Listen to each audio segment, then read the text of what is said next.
G'day guys, Brad here and welcome to the Bendigo Football League podcast. Tonight we're going to do a review over the round one games. They were played in very wet conditions. Wasn't much skill involved, it was more just, rugged, scrapid footy. They just had to move the ball along. Hopefully this week games are going to be a little bit drier. Get to see a little bit more skill from each club, see what their capabilities are, so they're going to be looking for the rest of the season. We're going to start with the Strathfield Say Gisborne game.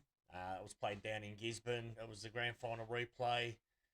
Zach Denny kicked the first goal for Gisborne. They were looking good for a bit, but then Strathfield Say seemed to take control of the game, running the ball down pretty easily. Through that first and second quarter, you got the big guys up there for Strath in the forward line, Lockie Sharp. Jack Exel. Jack Exel went off early in the third quarter. He kicked 3 goals up till then. Lockie Sharp ended up with 4 for the day. So Strath, they look pretty good. They want to go that one step further and take the premiership this year. So let's just see how they do. For Gisborne, you had Matt Webber. He was running around all day. Took a great mark in the halfback. Played on. Kicked it down to the forward line, then followed up his kick, ended up kicking a goal like about 30 seconds later, so that wasn't a bad little effort here by him. He just ran all day. Big Reaper, Gisborne's captain, he was very solid in defence. But in that third quarter, Shannon Geary stood up for Strath in the back line, just to help get that ball out a lot easier, so I think it was a good win for the first up coach in Darryl Wilson. He had a knee reconstruction probably about 2 weeks ago, so he was there on crutches, and I think he'd be pretty happy with their effort. Let's take a look at some of the highlights from that game. Holding the ball in that contest, Spear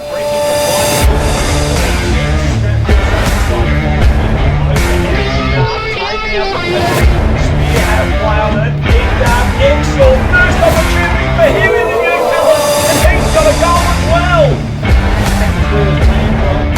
He goes into the middle, he finds Stevens, inside forward. The Storm, they look to attack on the end of a handball with Sharp, goes around the body on the left, and he knows where the goals are and pops it through for his second.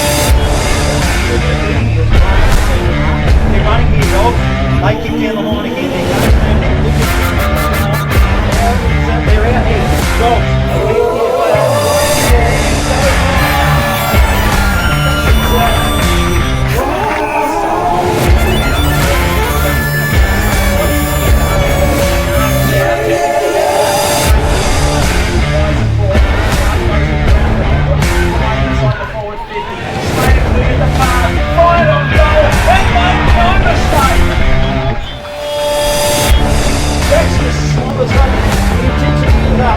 It's a long kick forward, much more. 30 metres out now, contested ball, ground level, trying to weave it past, and he does it. Webber, he goes around the body and bangs it through. Wowee!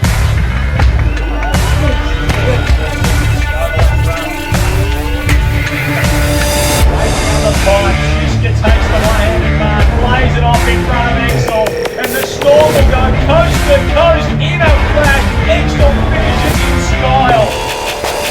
How quick was that?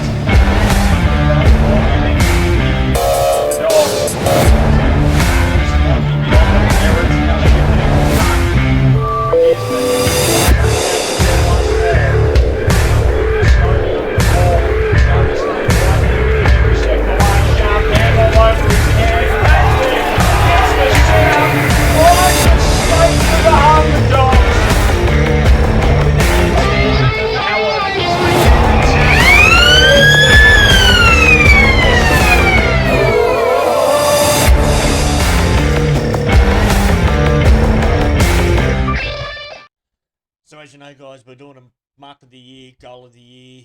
So each week we're going to take 3 marks, 3 goals. We're going to put them up for you guys to vote on. Each week there's going to be a winner. So look, it's going to be a bit of fun. So with the marks, you got Mark 1. It was by Maryboro's number 33, Darcy Bond. Mark 2 was number 16, Hamish Morecombe from Golden Square. And Mark 3 was number 36, Matt Webber from Gisborne. So let's have a look at their marks, and then I'll let you know who the winner was. So let's take a look at Mark 1, Darcy Bond, Maryborough.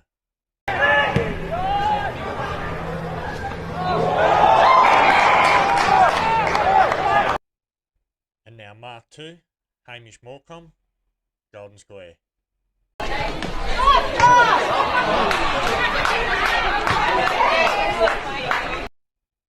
And our third mark, Matt Webber from Gisborne. Risk that. Liam Spear for the Dogs. Plays on. Oh, it's a specky! What a grab! The winner for round 1, mark of the week. Congratulations, Golden Squares number 16, Hamish Morecambe. We'll move on to our second game now, which was Maryborough versus Castlemaine down in Maryborough. That was a wet game as well. Castlemaine's defence in Wilkinson, Byrne and Watson, they stood strong all day. Byrne went into the ruck, helped out Butcher. He also went down, kicked the goal. Castlemaine looked pretty good in them conditions. They just scrapped that ball forward as much as they probably could. Maryborough, they had a 3-point lead by half time, and they extended it out to 11 points at three-quarter time. They just couldn't hold on in the end. They only kicked 1 point in the last quarter. Castlemaine kicked 3 goals, 5 to take the 4 points. For Maryborough, Bucknell, Swatton, McClure, outstanding for them all day. Look, for Kobe Perry's first hit out as coach, he should be pretty happy with the way the boys went. They can only get better and better as each week goes on. Bit of dry conditions next week, so hopefully they can do a little bit better. Let's have a look at the highlights from round 1, Castlemaine Maryborough.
So let's take a look at the Golden Square Kyneton game.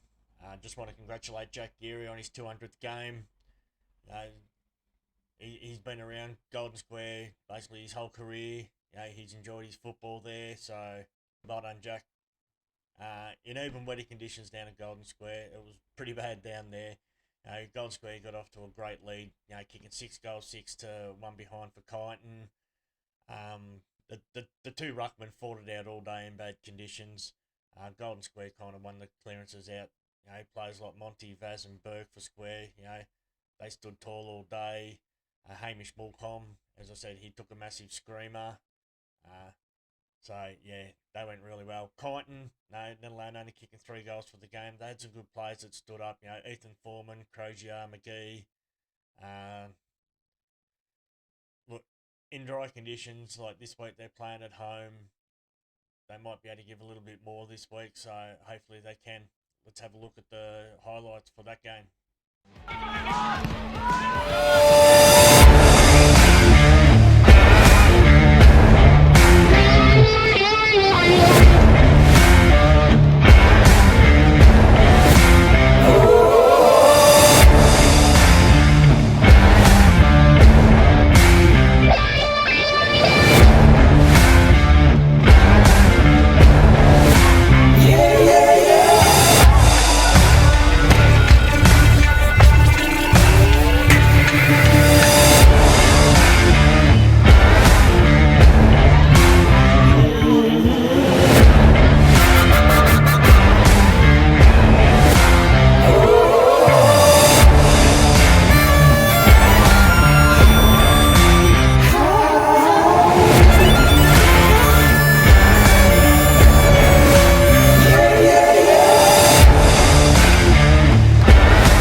take a look at the contenders for goal of the week.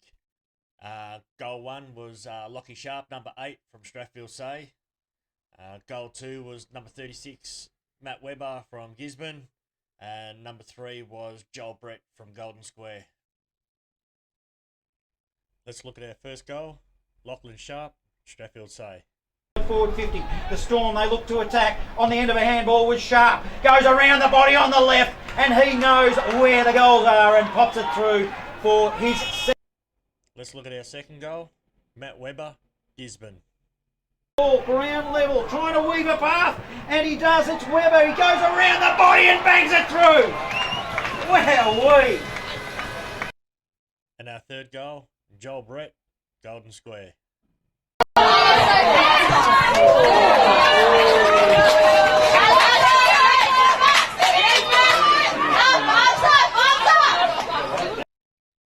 And the winner of goal of the week was Lockie Sharp from Strathfield Say. Let's take a look at our fourth game. Sandhurst versus Kangaroo Flat at the QER Oval. I think Sandhurst were pretty lucky to get away with that win. They only won by 8 points.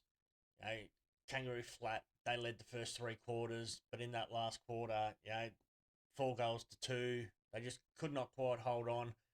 Look, both teams just tried all day in these wet conditions. The players that stood up for the Dragons was Nally and Curnow in defence. Ruff was good all day. Lee Coughlin, he just ran all day for the Dragons. Very scrappy footy for the day. Nathan Johns, he's going to be very happy with these boys. Yeah, he's got a young side, first year as coach, only lose by 8 points. Yeah, they were up in the lead for the first 3 quarters, couldn't hold on in that last quarter, but I reckon they'll find something in the next couple of weeks. They'll find something that'll actually give them more momentum going, and probably trying to push in for that final spot. As I said, Nathan's got 10 years coaching experience. He's going to bring something. They've picked up some real good footballers. So let's just see how round 2 goes for them. Let's take a look at their highlights.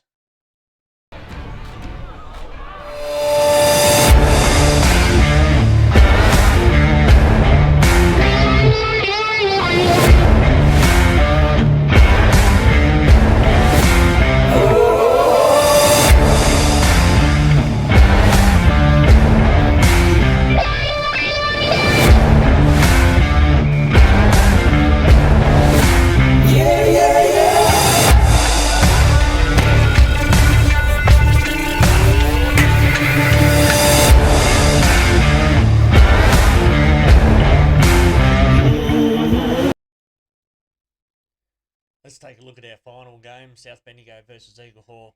It was played at South Bendigo's new home ground at Harry Trott Oval. They've left the QEO. They've made their way over to Harry Trott Oval in Kennington. South got out to a lead in the first quarter, but by half time, Eagle Hawk had taken it back and took the lead. South Bendigo kept pushing all day. In that second half, they kept pushing, they got within 5 points in the third quarter. Then in that last quarter, to only kick a couple of points, 3 points I think they kicked in that last quarter. It's pretty much gave Eagle Hawk the win. Look, players that stood out real well for South was you got Riley Walsh and McGregor. Kirky at halfback. You had White and Haddo in the middle. Torpy, he was pretty good in the forward pocket. They will play finals this year. They just need to get that momentum going. Bad conditions, as I said, shocking day all day for weather. So very scrappy football, and I reckon once you get into dry weather, you see a little bit more skill out of them. Eagle Hawk, you had Clayton Holmes, Dylan Henley. They were solid contributors. Billy Evans, Joel Mullins on the wing. It'd be good to see what Eagle Hawk can bring this year. They really want to get that final spot. They want to move a lot more further than what they didn't make finals last year. I think they want to go that bit further and get deep into the finals. So good luck to Eagle Hawk, and let's have a look at the highlights of that game.